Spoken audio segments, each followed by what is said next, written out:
Welcome to day 95 of our 365-day challenge. Sharon Horne-Ellstrom here. We're going to begin talking about our spiritual SOAP framework. We're going to start with the S today, and then we'll go through the O, the A, the P for the rest of the week. But the S for our SOAP frameworks in how we solve a challenge or a problem or deal with a situation that we want to make better, or if we want to solve a problem. Say we have a problem with our spirituality and we want to make it better. This is the first step of the process, and we want to take over the course of this year, and it doesn't take a year, you can just do it once or twice. We want to install this SOAP framework into our subconscious, so whenever we face a change or a challenge, it automatically gets dealt with by our subconscious and gives us the best possible results for us. We do what's right for us every single time when we apply this SOAP framework. So the S stands for story or situation. If you've been with us for a while, we've gone through this 3 times already. We did a physical run through the SOAP framework. We did an emotional in February. We did a run through the SOAP framework. March, we did a mental or intellectual or thinking or thought or beliefs run through the SOAP framework. And this month, we're going to do a spiritual run through the SOAP framework. So for our spiritual storytelling strategy for our assignment today, the purpose of the story in the SOAP framework is to identify our current situation. What is our spiritual current situation? And yesterday we talked about picking something that we want to work on. And then the other aspect of the story or the situation step of the process is, what do we want it to be, right? It doesn't do us any good to just sit and mope and worry about, and I like to say bitch, moan, and complain, because that's what I do sometimes, about a current situation if we don't know what we want, if we don't know where we want the situation to be. So one of the tools, one of the strategies I learned a long, long time ago from gurus like Tony Robbins was future pacing. I don't think it was called future pacing, but he would walk us through an exercise on, we'd do a couple things. We would remember, and maybe we'll cover this in a later day, but we would morph and change a past event and take the emotional charge out of it, take something negative and actually turn it into a funny situation or a positive. That's one strategy to deal with the story, the current story you're telling yourself versus the desired story. And that works really, really well on past dramatic events or past traumas. I did it when I got fired. I didn't deserve to get fired, but I got fired in one situation, and it was horrible. And that was impacting me in a negative way for quite a while. And it was a time when I couldn't afford to have it impact me negatively. And so I used the swoosh technique, I think they call it, Tony Robbins and the gang and NLP, where you take that event and you change it and morph it and remember it and take all the emotional negativity and charge and trauma out of that event and then remember it differently or how you wish it would have happened or not happened at all. So that's one technique that's really, really powerful. And you can use that in storytelling as well. We'll cover that another time when we go through the SOAP framework.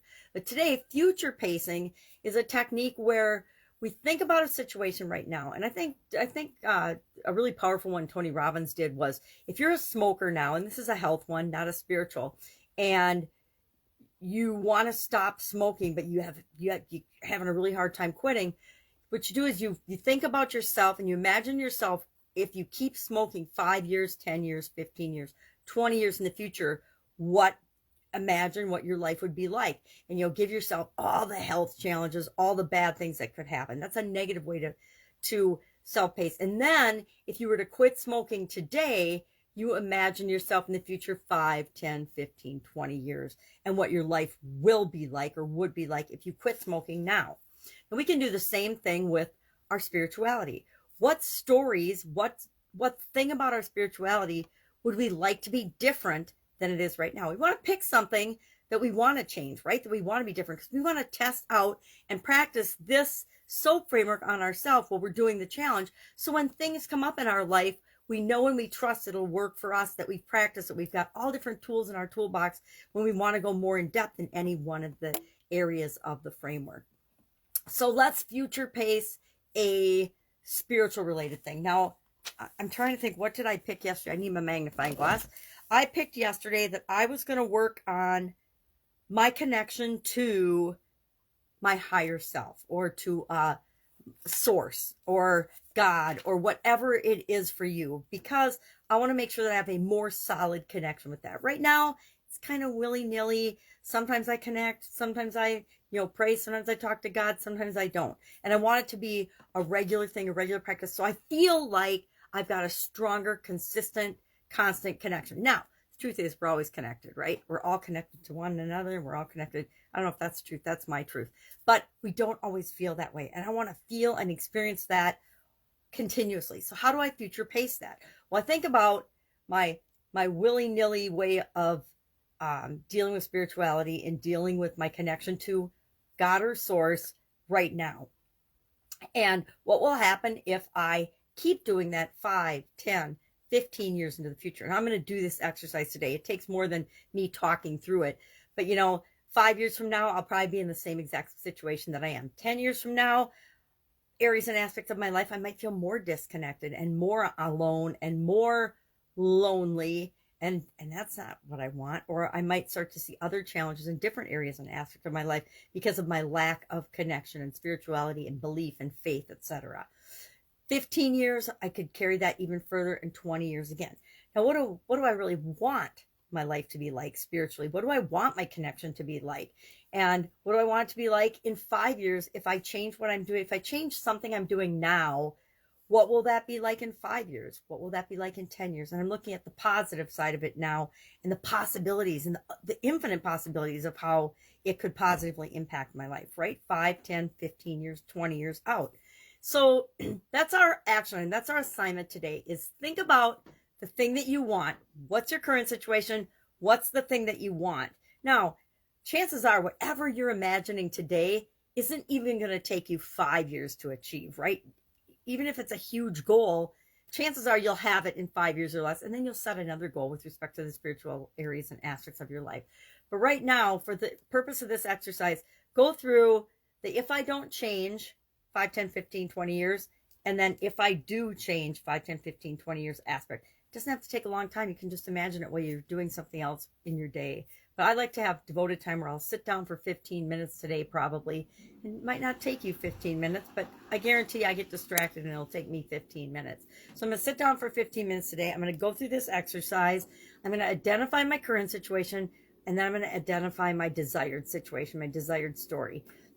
Because really everything in our life is just based on the beliefs, the thoughts, the feelings, and the stories we tell ourselves about everything. Any questions about this, hit me up. Otherwise, do this. Have fun with this exercise. This is a super powerful exercise. It can be used for anything we want to change in our lives, to get leverage on ourselves, to get motivation, internal, intrinsic motivation to change and make the changes, usually especially the ones that we haven't given much thought to, or that we have been procrastinating on and putting off. Area in my life where this comes to play is organizing things, having organization, not in my business and work areas of my life, but the other areas and aspects of my life. And so if I catch myself procrastinating, I think about the negative would be, oh, I'm living in a hoarder house because I don't organize. And then the positive would be, perfectly pristine, organized environment, exactly like I like it. Everything has a place, etc. All right. Questions, ask. Otherwise, I will be with you tomorrow. Have an awesome day. Have fun identifying your story. And the whole purpose is to identify the gap from between where we are now and what we want. And the rest of the framework for the rest of this week will fill in that gap and show you exactly how, and demonstrate to yourself exactly how you can make these things that you want appear in your life kind of faster than you ever even imagined possible. All right. Have a great day. Bye.